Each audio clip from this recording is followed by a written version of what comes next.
ಹುಟ್ಟುವೆನು 100 ಸರತಿ ನಿನಗಾಗಿ ಕೇಳೆ ಗೆಳತಿ ವಿಧಿಯಿದ್ದು ನಿನ್ನ ಸವತಿ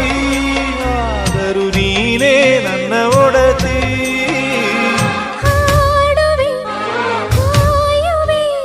ಸೇರಿ ಸಾಯುವೆ ಆಗೋ ಬಂದನು ನೆನಪಿಗೆ ಈಗೋ ಬಂದನು